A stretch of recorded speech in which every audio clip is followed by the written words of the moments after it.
पहले काफी बड़ी खबर महाराष्ट्र में एडिबल ऑयल्स पर आती हुई, लेकिन फेस्टिवल सीजन के पहले एक अच्छा खासा गेन हमने यहां पर शुगर प्राइसेस में भी आता हुआ देखा है।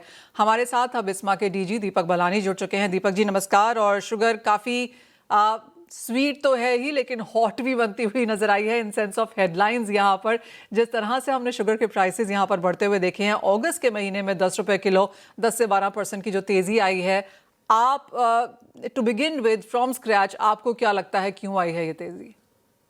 Thank you Manisha ji for having me in your programme.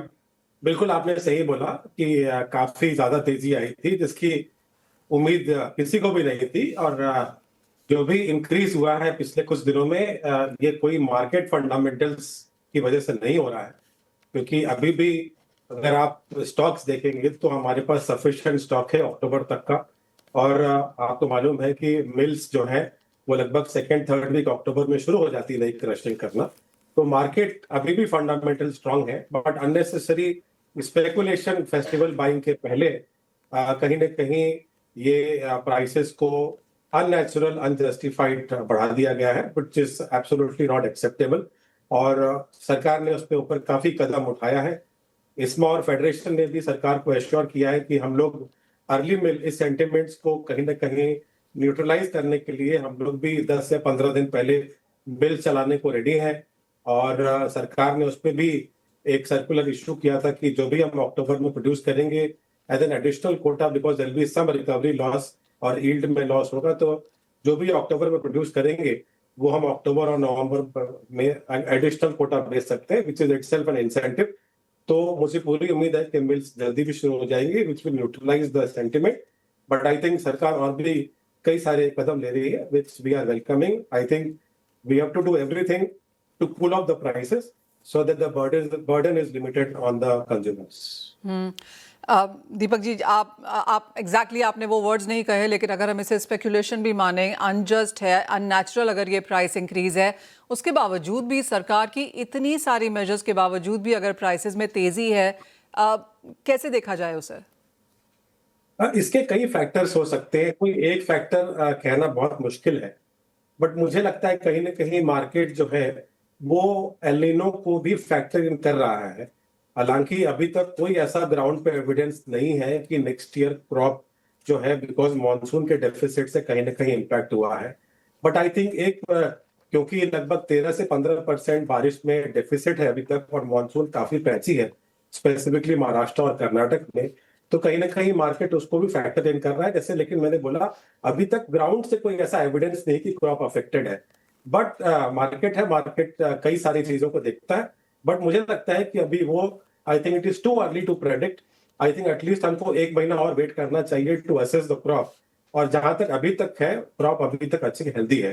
But as I said कि इस फंडामेंटल को सही करने की आवश्यकता है, और सरकार ने बहुत कदम लिए हैं। आज भी कुछ सर्कुलर इशू किया गया है जो बल्क कंज्यूमर के ऊपर 15 दिन का स्टॉक होल्डिंग लिमिट है। आई थिंक वो बहुत अच्छा कदम है, बिकॉज ऐसा ना हो क्योंकि फेस्टिवल बाइंग का टाइम है और क्योंकि प्राइसेस बढ़ रहे हैं, तो कई जगह ऐसा देखा गया है कि इंस्टीट्यूशनल बायर जो नॉर्मली 10 या 15 दिन का स्टॉक रखते थे वो लगभग 2 महीने का स्टॉक रख रहे हैं।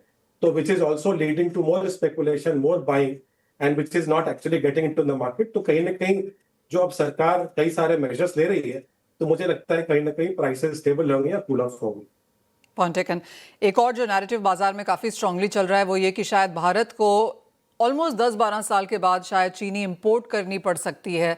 आप उसे कैसे देख रहे हैं?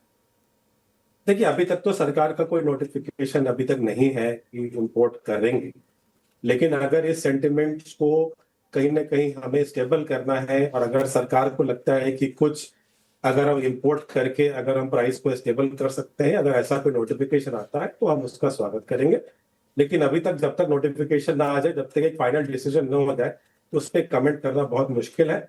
बट आई थिंक सरकार की तरफ से भी और एज ए रिस्पॉन्सिबल एसोसिएशन हमारा बेस्ट एंडेवर है कि कहीं ना कहीं ये प्राइसेस स्टेबलाइज हो और कूल ऑफ हो, सो दैट कंज्यूमर के ऊपर कम से कम बर्डन है। अब बात कर लें अगर क्लोजिंग ओपनिंग स्टॉक की, तो दैट इज़ अगेन दूसरी चीज़ जो यहाँ पर काफ़ी चर्चा में है कि ये हिस्टोरिकली लो लेवल्स हैं। अब इंडिया शायद यूज टू है हायर लेवल्स के। आगे जाते हुए एक आप ये लेवल्स किस तरह से देखते हैं? दूसरा, आपको लगता है आगे आने वाले सीजन में शायद सरकार भी अपना बफर स्टॉक बनाना चाहेगी? अपार्ट फ्रॉम इंपोर्ट्स यहाँ पर क्या और भी कुछ मेजर्स लिए जा सकते हैं? देखिए, अगले साल अभी तक तो बोलना बहुत मुश्किल है, क्योंकि अगले साल का एस्टिमेट अभी क्लियर नहीं है। क्योंकि अभी भी हमारा जो अगस्त एंड या 15 सितंबर तक हमारे मॉनसून की स्थिति क्या है, हमारा भी एस्टिमेट लगभग सेकेंड थर्ड वीक ऑफ सितंबर तक आ जाएगा। तो एक क्लैरिटी आएगी कि अगले साल का प्रोडक्शन कैसा लग रहा है। एटलीस्ट डायरेक्शनली हमारे को क्लैरिटी आएगी। उसके बाद हम ये डिसाइड कर सकते हैं कि depending on the production, are we in a position to divert to ethanol, how much we can divert to ethanol. और बफर स्टॉक मुझे लगता है कहीं ना कहीं सरकार इसको एक लेवल पे लाना चाहेगी। तो अभी ये सब चीजों के लिए बात करना बहुत अर्ली है, बट आई थिंक 1 या 1.5 महीने बाद इस चीजों के ऊपर डिस्कशन होगा और कोई ना कोई कंक्रीट डिसीजन लेना पड़ेगा, क्योंकि हमें डोमेस्टिक कंजम्पशन को भी प्रायोरिटी देनी है और इथेनॉल, उसके बाद हमें इथेनॉल डाइवर्जन को। So let us see what happens. We will have to wait for at least 1 month, Manisha ji, for discussions on the next year dynamics. All right, point taken. Deepak ji, एक फाइनल क्वेश्चन देन, और ये prices को लेकर है। काफ़ी लोगों का ये भी मानना है कि जो मैक्स प्राइस इंक्रीज था हम शायद देख चुके हैं, इसके आगे थोड़ी सी प्राइसेस गिर सकते हैं या इसी लेवल पे ही एलिवेटेड रह सकते हैं। I know this is again guesstimate यहाँ पर, लेकिन जिस तरह की फेस्टिवल डिमांड है और अगले हफ्ते से ही शुरू हो जाएगी और उसके बाद नॉन स्टॉप नवंबर एंड तक है, आपको भी लगता है कि जो राइज है प्राइसेस का शायद वो ऑल फैक्टर्ड इन है? देखिए, मुझे तो 10 दिन पहले ही उम्मीद थी कि जो हमने देखा वो ऑलरेडी हाई लेवल था, तो लेकिन फिर भी हम उससे आगे चले गए हैं। तो कहीं ना कहीं मुझे लगता है कि अब ये नहीं बढ़ना चाहिए, अब बिल्कुल नहीं बढ़ना है और अब उसकी आवश्यकता भी नहीं है। कहीं ना कहीं प्राइसेस को कूल ऑफ करना पड़ेगा और स्टेबलाइज करना ही पड़ेगा। और आई थिंक सरकार जो मेजर्स ले रही है, जो भी आज मेजर्स लिए हैं या लेने वाली है, आई थिंक उससे कहीं ना कहीं प्राइसेस स्टेबल होंगे या हो सकता है कुछ कूल डाउन हो। Point taken.